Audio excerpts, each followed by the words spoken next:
Perhaps you've just hit 65 and it's time to put your feet up, have a nice cup of tea and relax. No, now that people are living longer, retirement is a long time in the garden smelling the roses. Is society therefore making the most of the 50-plus age group?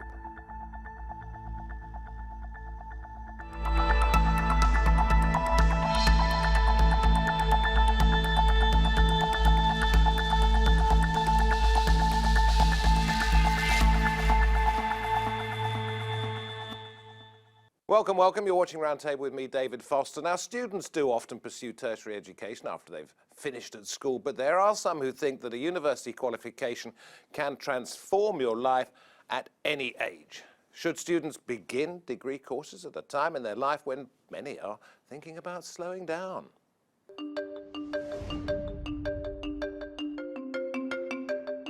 With lifespans increasing and extensions to the retirement age, is it ever too late to learn?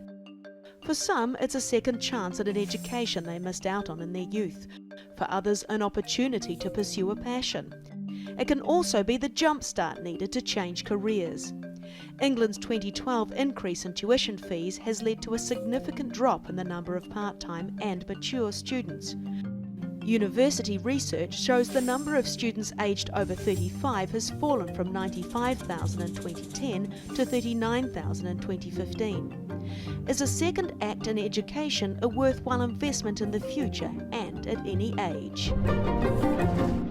OK, let's get the conversation going. Joining us via Skype from Leicester, we have Sir Alan Tuckett, Professor of Education at the University of Wolverhampton and Advisor to UNESCO on lifelong learning. With me at the round table, Camilla, Access and Partnerships Manager at Birkbeck University. Mark Fox is with us too, mature student in age at least, and Nigel Smith, Managing Director of Courses and Learning at Future Learn.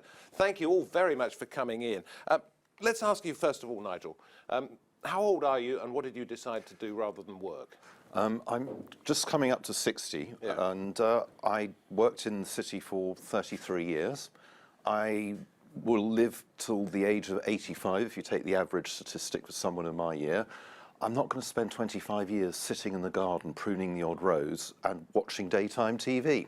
There must be more interesting things to do. Doing? I'm studying theology and philosophy at King's College. Currently a graduate diploma that turns into a master's, possibly a doctorate after that. And I'm doing it for me, and I'm doing it because I think it can help change the world as well.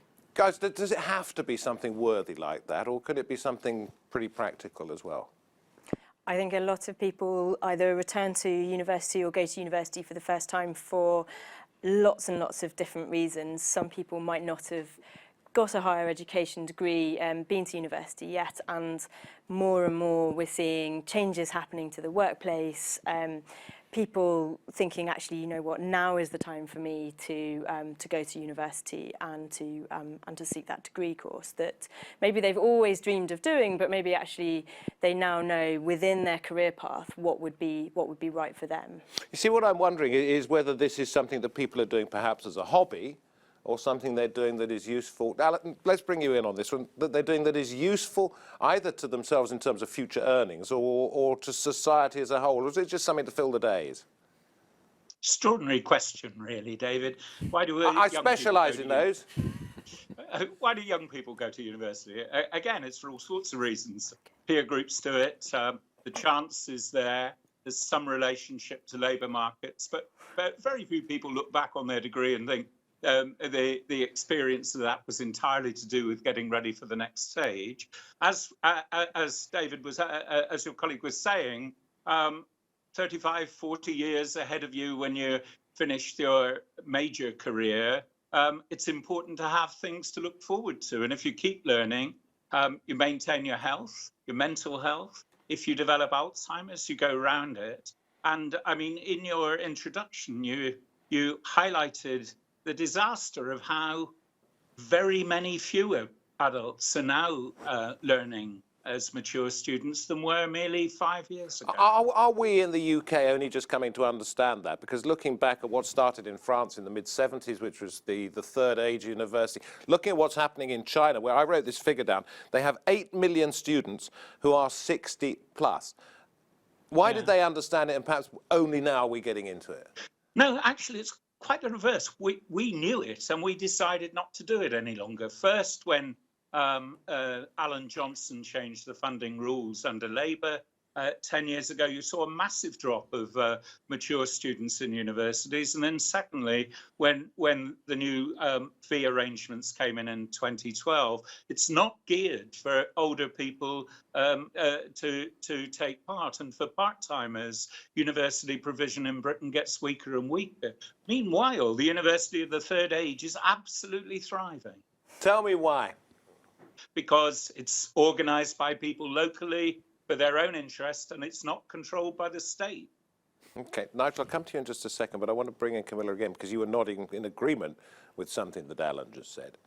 Yeah, no, I completely agree that the system is not set up to support part-time and mature learners. I think the increase in fees and the regular changes and barriers that are put in place for people to be able to access loans, maintenance loans, has made it very difficult for people to be able to go down that formal route, sort of either for a second degree, for continuing learning, or wanting to be able to do it flexibly part-time and to continue. Because not all, if you like, senior learners, I don't know, there's probably a better term for it than that, but let me start off with that one. Not all senior learners have to go away to university anymore, do they? They don't have to have the expense of moving into digs, of setting things up, of drinking in the students' bar every single night. It can be done from home. It can be done from home. There are lots of opportunities to access distance learning. Future Learn is a fantastic organisation for that. I'm sure Nigel will talk about it. But also, I think there ought to be more of a role for universities to act as those civic institutions within the cities and the communities that they should be sort of acting as being part of, and sort of fundamental part of the town or city in which they're placed. So people don't feel that they need to move away to go to a different university that's far from home. They can stay where they've put down roots, where they're comfortable, where they will have family, possibly work and employment, and continue learning and continuing to, access higher education. Tell us how Future Learn works. So the way Future Learn works is Future Learn is a company that is owned by the Open University in the UK, the UK's Open University, so obviously pioneers in distance learning. And we work with over 100 different universities and other educational organisations around the world. And we work with them so they can deliver courses entirely taught online. So it's not just wrinklies like me, though, is it? It's all ages. It's very much all ages. So there are courses that are aimed very much at people who are leaving school, and they are courses that are aimed to orientate them, so their chances for success as undergraduates are increased. We have courses that are aimed kind of very squarely at professional learners, so people, for instance, working in healthcare industries who can sort of take advantage of some of the latest research coming out of the top research universities in this country and others. We also have courses that are more of the sort of general interest. So, if you always wanted to study a history degree or a philosophy degree and never had that opportunity, you can come back to that. I'm going to ask Mark, well, you've got something to say first of all, but I'm going to ask you how difficult it is as an older person, you're approaching 60, as an older person to pick up learning again. But give me your thoughts. I will answer that, but the one thing I'd like to pick you up on was the motivation of why mature students do it. Most academics will tell you they often work harder and longer than the undergrads because they want to do it. They're not doing it because they need a future career always, because they need the money. They're motivated in a different way and will often work harder and longer because they're doing it for their own ends, and also sometimes because it can contribute to society as well. The statistics are we now have 18.2% of Britain's population is over the age of 65. That goes up to 20.7% in the next 10 years, having come from 15%. That's an awfully big chunk of the population to just stick out playing in the garden, as it were, if you don't find uses for the people within that, within our society. And that was going to be my question. You actually read my mind. Is the perceptions about older people are perhaps wrong. And the perception could be that, A, they find it harder to concentrate. Secondly, they don't have the application because they've not been studying for so many years, et cetera, et cetera. So how do you dispel that? Alan, do you want to come in on that one? How do you dispel that in terms of the establishments and in terms of those people that want to do it?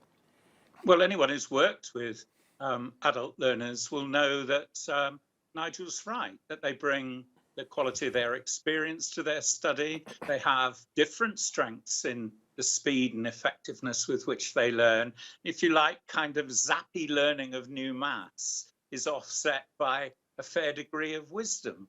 And I mean, I think the conversation, by limiting itself only to university study, is missing the point that older people put their toe in the water in all kinds of levels of complexity of learning. They get back into the rhythm of it. And then the aspirations people have to follow through to doing a degree tend to be built on systematic reading, on enthusiasm and ideas in a book group, in an adult class.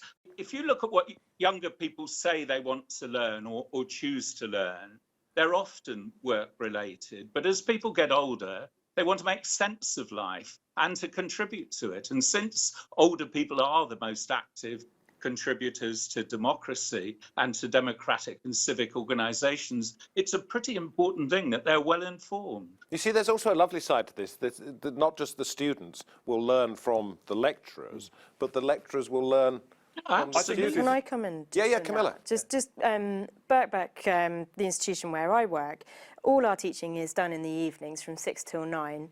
The average age of a Birkbeck student is 34, but we have students from 18 all the way up to 80. I think actually our oldest student was in his 90s.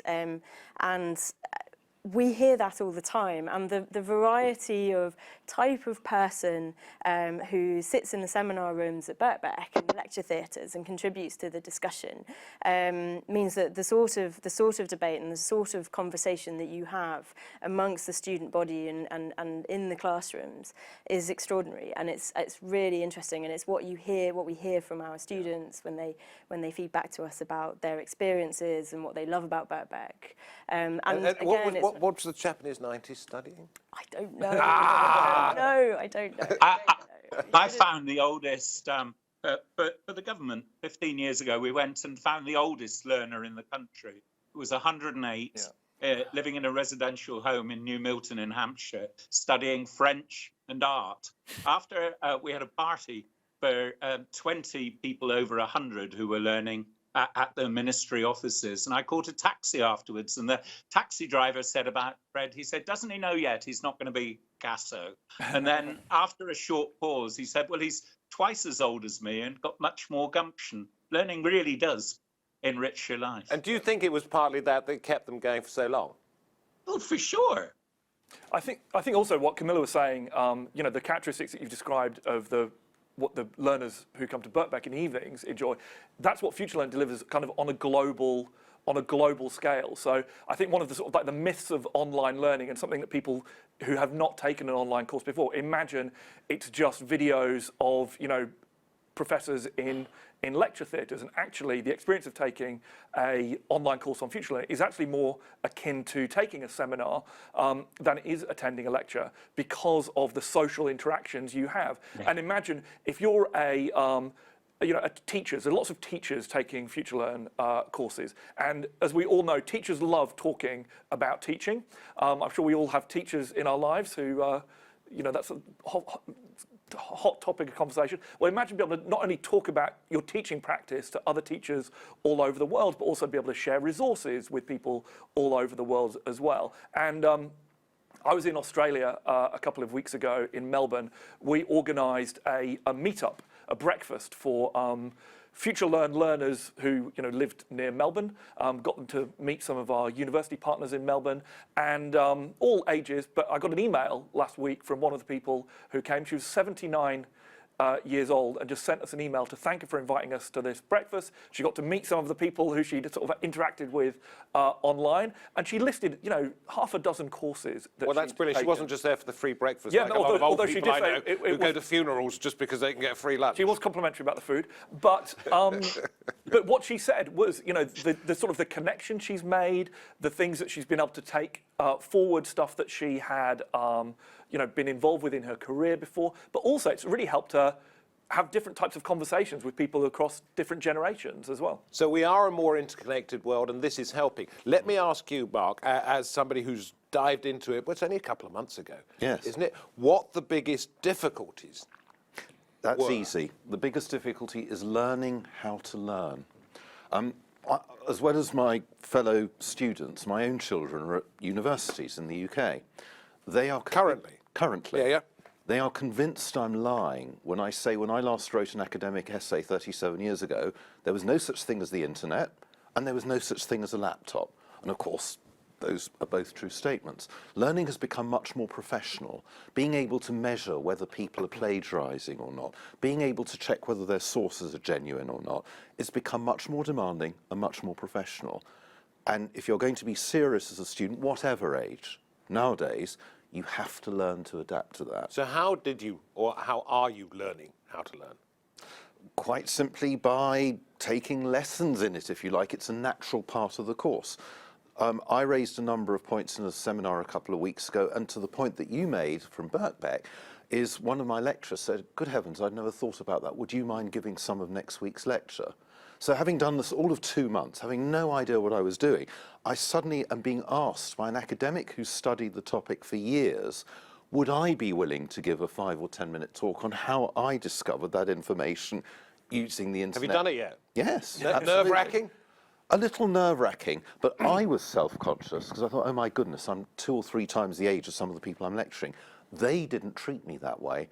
In the same way, we're now much more colour-blind, if you like. We're much more blind about people's sexual orientation. I think the next generation are becoming more age-blind as well. They're willing to learn and engage and talk with anyone of any age if that person has something valuable to contribute. Advice to a mature student. This is what I'm looking for from you three now. So, Alan, where would you start in suggesting to Mark how he can get around any of the pitfalls and make the most of it?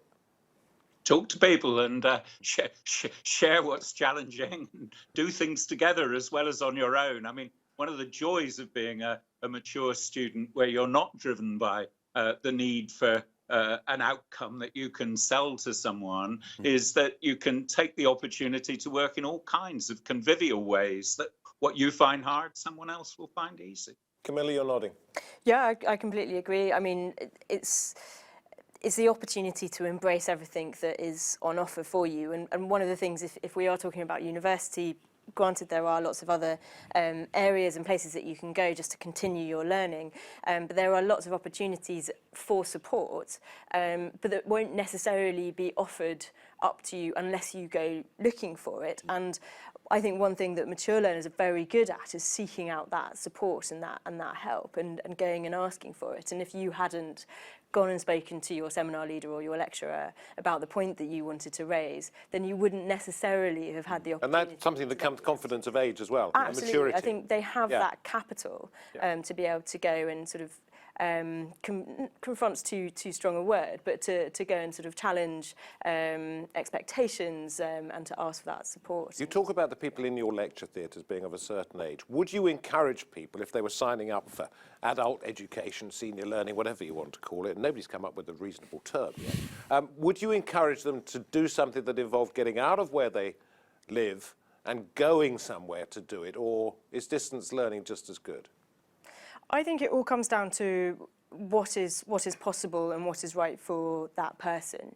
If moving or travelling to that place of learning, to that university or to the college, actually can work well for that person, and the opportunity that is then presented is worth travelling to, then great. But I don't think it is. I don't think it should be necessary for people to have to do that. It ought to be on offer and accessible, regardless of how capable you are to be. So you see, Nigel, you specialise in distance learning. What are the disadvantages of it?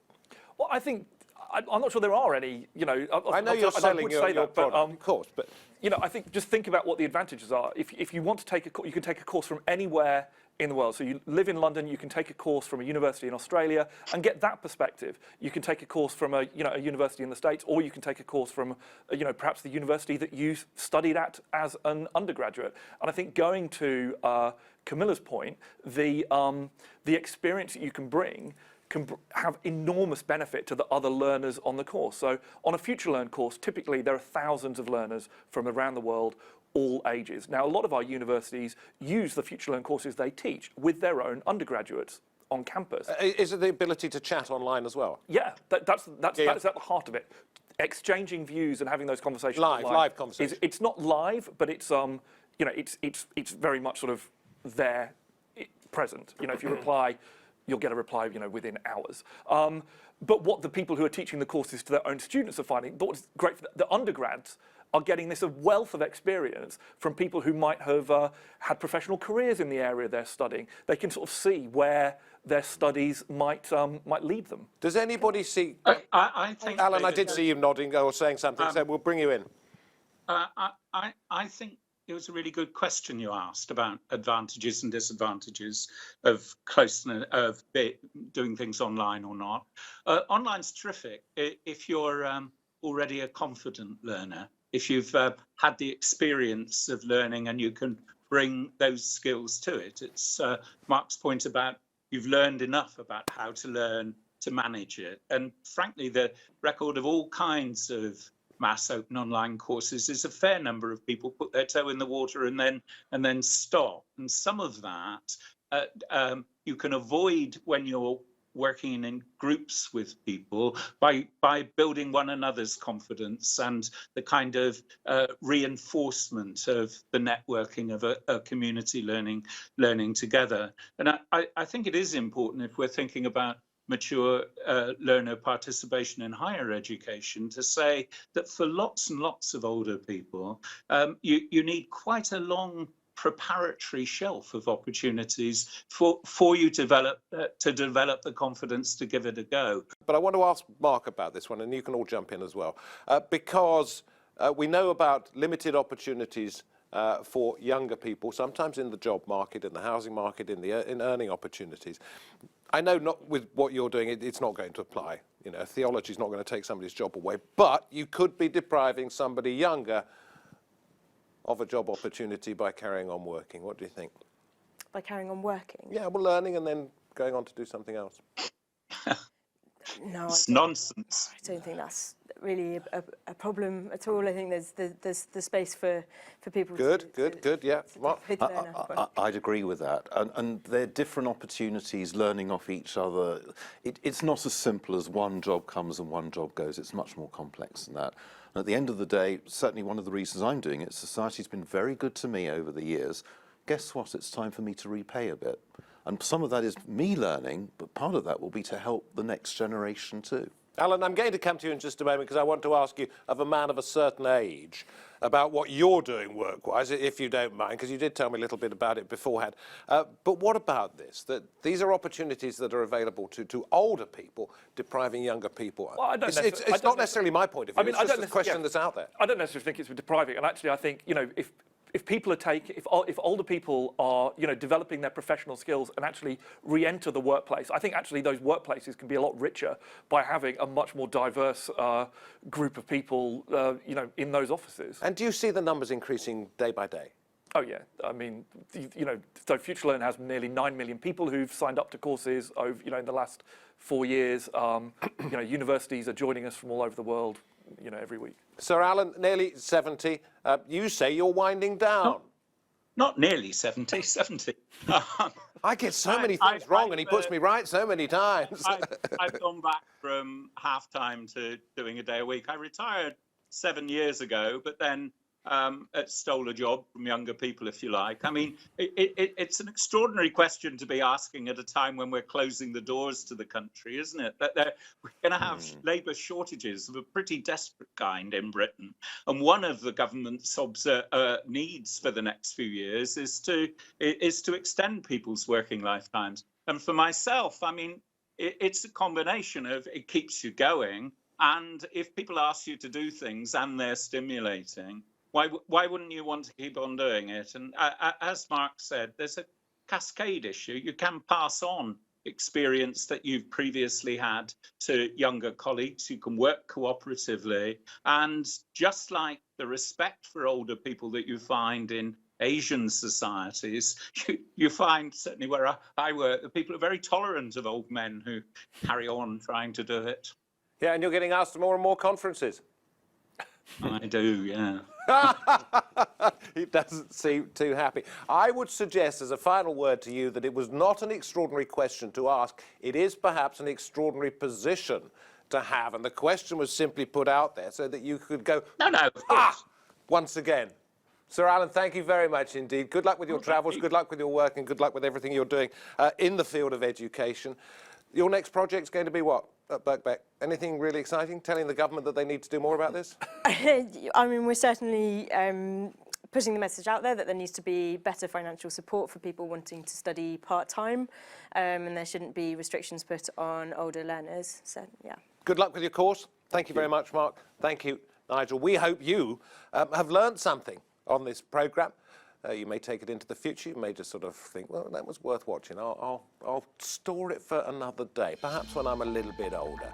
From me, David Foster, from my guests, thank you very much indeed. An extraordinary interview with Sir Alan. Thank you. Round the table, we appreciate your time. Goodbye for now.